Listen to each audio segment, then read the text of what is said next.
There's so much bubble talk out there in the stock market right now, and in this video, I'm going to give you the video that you've been waiting for, the video that nobody has made on YouTube yet, of are we actually in a bubble or not, and what does it mean for your portfolio, and how do you allocate, and how do you make money based on this? Let's dive in. Okay, so look, I get it. The market has been going up a lot lately, especially from the Iran lows, but let's just look at how this compares to other market cycles to see if what we're seeing right now is anything different than what's been happening in the past since 1966. So the red line right here is going to be the market cycle that we are in right now. This was a tariff dump, this was Iran, and this is where we're currently at. We're currently about 1,000 days into this bull market right now, and a total ROI since 2022 when the bull market started is about 109%. But if you compare this to history, does it really look like it's anything out of the ordinary? Does it look like we're going up and to the right like this? No, we're basically going up at the pace of other market cycles. So it's like everyone's saying the market just went to Pluto and it's just totally out of control. It's like, I don't know what you're talking about. It looks normal versus the other cycles, right? But look, looking at this right here is not going to be enough to understand if we truly are in a bubble or not. We got to look at this chart right here. Check it out. This shows us the red line is going to be the year-to-date return for the S&P 500 versus the blue line is going to be the average. So are we up more than the average? Yeah, so maybe we're going to take a little bit of a breather. Possible, and that's exactly what we saw right here when the market was a little bit extended. It went a little bit too far below where the average was, and then it went too far above where the average was. So the market's going to find some middle ground on that likely, and that's obviously why the market's been kind of going sideways and doing nothing recently, right? Makes sense. Now take a look at this chart. This is truly how we compare to a legitimate and big bad bubble, okay? The blue line is us from 2015 to right now. The red line is going to be the dot-com crash, okay? This starts in 1985, and this is how many years from 1985 it was. 1985 plus 15 is 2000. You can see that the amount percent that the market actually went up right now versus the dot-com crash, we're not even close to a dot-com crash level. Like right now, the market's up, we'll call it 260%. Dot-com crash was literally 800%.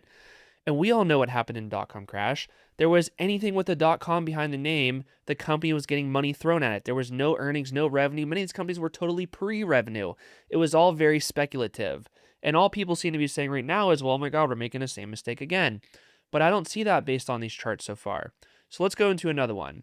This right here shows us the valuation level of the stock market right now compared to what it was right when the dot-com crash happened. Like if we're in a big bad bubble, we have to at least compare it to the big bad bubble that Michael Burry is saying that we're going to get, right? Take a look at this. The red line is going to be the S&P 500. The current forward PE ratio, which it's a couple days laggy, but it doesn't really matter. It's basically the same. The current forward price earnings ratio level is like 20. The red line right here, it's basically at 20. What was that during the dot-com crash? About 25. So it's not at 25 right now, but it's kind of close. So maybe this is a little bit of a red flag like, hey, maybe the market is a little bit overheated. But here's the key thing that we have to differentiate here. We got to look at the blue line, which is the S&P 500 information technology, like IT, tech stuff. How is the valuation level now versus how it was in the dot-com crash?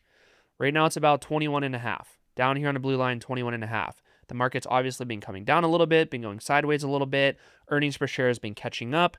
So the valuation level is not as hot right now, which is good. That's what we want to see. We don't want to invest when the market's a bubble, right? So the forward P ratio is 21.5 for tech right now. During the dot-com crash, it was pretty close to 50.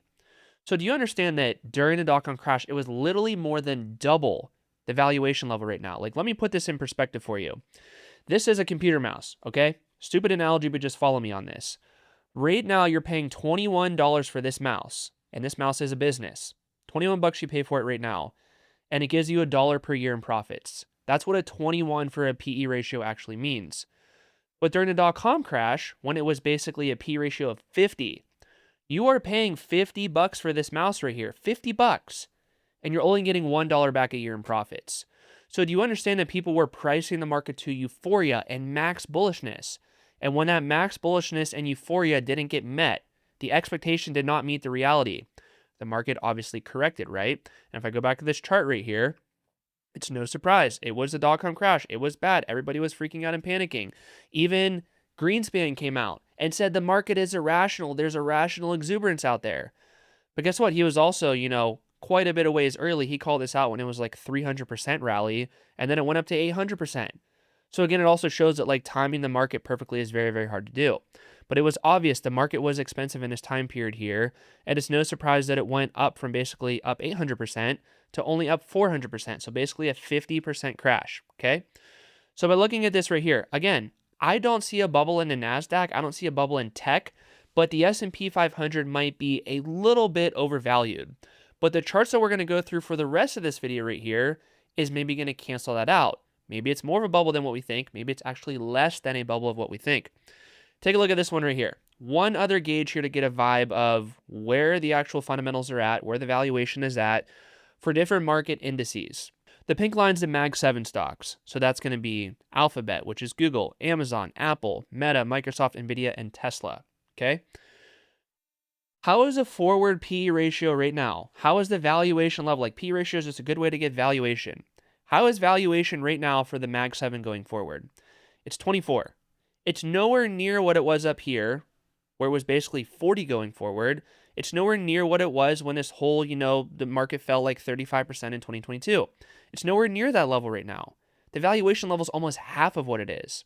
So you're getting more bang for less buck. You're paying $24 per year to get $1 a year in profit, versus here you're paying almost $40 to get $1 a year in profit. So you're obviously getting more of a deal right now. S&P 500, the red line, obviously the valuation's a little bit more compelling than what it was in the past. That is the stuff that we want to see. This does not scream bubble to me. Like this, yeah, kind of bubbly, kind of expensive, but I do not see that right now. Let's go to another chart. Let's look at the PEG ratio, price earnings growth ratio, okay? This shows you a fundamental measure of if something is expensive or cheap. Going back to 1995, we are literally falling off the bottom of the chart right now. Essentially what this means is this. Earnings per share growth is going up at just, say, 20% per year. But the stock market's only going up at, say, 10% per year. So when that happens, it's showing you that the market is naturally becoming fundamentally cheaper and cheaper and cheaper. And I'm just going to put this on a chart and show you what this actually means. So this line right here is obviously the average line of where the market went in the last year. What is happening is the profits are doing something like this. The profits are going up more than what the market's going up, and that's exactly what we want to see, because then it's becoming a discount in the market. The distance from here to here is the discount in the market. The stocks will always follow the profits in the long term, and I'll show you a chart on that in just a second, but stocks follow profits in the long term. So if profits are going up 20% and the market goes up 10%, the market gets fundamentally cheaper based on that. And that is literally what this PEG ratio shows right here, literally falling off the bottom of the chart, like cheaper than any other time in history. And it's really all just because the market is just nervous. The market just doesn't have confidence that this AI build out is going to continue, that this AI efficiency is going to continue, that how are these profits going to continue? How is a company like Nvidia, that's a $5 trillion company, having 75% profit margin, 75% top and bottom line growth? How is that ever going to continue? The market just needs a little bit of time to digest this. But eventually the market's not going to be able to turn a blind eye to it. The market's eventually going to say, like, look, this is crazy. The market actually might be cheap. And when the market believes that, the sentiment just flips and goes to the bullish side. And it's like, oh my God, everyone piles their money into the stock market. So now there's a lot of deals out there, a lot of things to potentially allocate to, because the market's just not appreciating things appropriately just because it's AI. It's a new industrial revolution of tech. How do we actually price this stuff in? So just to give you a gauge of and help you build a little bit of confidence around how are companies actually reporting and how are they doing? Take a look at this right here. This shows you the profit margins of the S&P 500 and the Mag 7 and then the S&P 493, which is just S&P 500 minus the Mag 7, right? Take a look at the Mag 7 profit margins. What do we see? Like, is this obvious what is happening right now? It's at an all-time high. This is crazy. The forward profit margins are basically 29%. That means the companies are making money. They're profitable. They're seeing efficiency booms from AI, despite all the capital expenditures that they're doing on data center build out. This is bullish. This is what we want to see. Well, Brandon, that's the Mag 7. That's not the entire S&P 500. Fine. Look down here. We have the S&P 500 in total, including those 500. Do you obviously see that it's starting to accelerate? It's at 16% profit margins right now. Just a few years ago, we were at 13. Just a few years prior to that, we were down here at 10. So profit margins are expanding rapidly. because we're able to do more work with less people with AI. It's genuinely helping out a lot. And when we see profit margins go up, we see earnings per share go up, which guess what the next chart's going to be? Earnings per share. When EPS goes up, guess what the stock market's going to do in the long term? It's going to follow that, right? This goes back to 1985. The red line is the forward earnings growth for the S&P 500, okay? Take a look at this. This is not a chart of the S&P 500, by the way. It's a chart of the actual profits, the earnings per share. But does it kind of look kind of like a little mirror image in a way of what the actual S&P 500 did? That is correct. The market follows where the profits go in the long term. It's almost a carbon copy, perfect indicator. There's nothing more clear and more obvious. Where the actual earnings per share goes is where the stock is going to go. And I've been saying this for years on this channel right here. All you got to do is buy a good company at a good price with good profit growth. And if you do that, and if you allocate and you be patient with it, you will make money in the long term. In the short term, it's going to be bumpy. No one knows what the market's going to do on a month-to-month basis. But in the long term, stocks follow the profits. So take a look at this here. The red line, S&P 500 forward earnings. What do we notice right here? It's going freaking vertical, right? It's going to the moon. So it shouldn't shock you that the stock market just went to the moon. The market is just simply following where the profits are going. This is not a massive parabolic move just to make the market a bubble. The profits are actually going up. Is there little underlying bubbles in the market? Sure, there's some companies that are definitely overvalued. I'll go through a few here in a second with you. But again, this rally that we've been having recently is largely led by earnings going up and to the right. And yes, if earnings go and slow down and roll over like this, sure, the market's probably going to take a breather and go down. But what I'm seeing is not that. I am seeing strong earnings per share growth, strong profit margin growth, and it's likely to continue, but eventually slow down a little bit going forward. So I'm bullish the market going forward based on this data so far. Now, I want to look at this chart right here before I show you a few different companies that I have my eyes on. This right here is the S&P 500 going all the way back to, we'll just call it 1920. What do you notice? There's a lot of bumps. There's a lot of volatility. There's a lot of recessions. All these vertical gray lines are recessions. There's a lot of bad things that happened here. There's the 2008 crash, the dot-com crash, 1929, the Great Depression. Depression, not a recession, a depression. Very, very bad time in the market right here. A lot of other things through here. World wars, just et cetera, a lot of bad stuff, okay? But what do we notice? Somehow the market's at all-time highs right now for the most part. Somehow the market always finds a way. America works. The world economy works. Humans are smart. You just got to buy a good company for less than what it's worth and be patient and let the thesis play out. The thesis of what every single company and CEO wants. Do you see this growth column right here on my stock sheet? This is for Discord people. Do you see the growth column?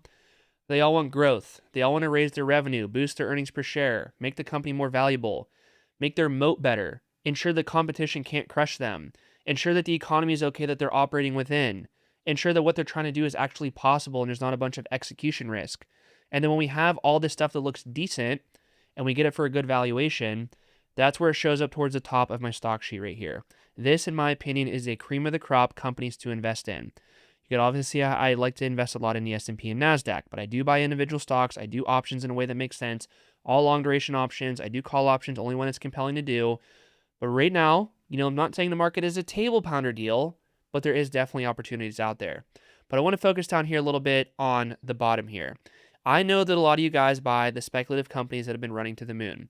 We could talk about the Nokia, the Coinbase, the NVTS. We could talk about the Walmart, the Irons. Like so many people talk about Iron, the Zetas, the Lights. There's just so many companies here that people allocate to.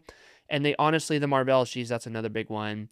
Vertiv, there's Western Digital. There's so many companies, the HIMS, the AMDs, the Seagates. There's so many companies that people allocate to simply for the reason of the price going up. So when you allocate like that, yeah, there's local bubbles in the market right now, like maybe some of these companies where these percents for my intrinsic value, percent of intrinsic value is over 100%. Yeah, those companies are expensive. So yeah, when you invest in those companies, it's likely you're going to get crushed because the name of the game in investing is like you want to only invest when the odds are like super stacked in your favor, right? So when you buy a good company but at a bad price, you're kind of like a player walking into a casino. You always want to be the dealer in the house. Sometimes the player does win, even though the odds aren't stacked in their favor. And that's kind of like what you're seeing right now with some of these companies that I just mentioned. So I'm happy that you're making money, but just know that the odds are not always stacked against your favor when you do that. I want to allocate to the table pounder deals when the odds are so stacked in my favor that it literally feels like cheating when I allocate to these companies. And if you do it right, you do options in a long duration way, it's very likely you'll do fine in the long term as long as you manage your risk appropriately.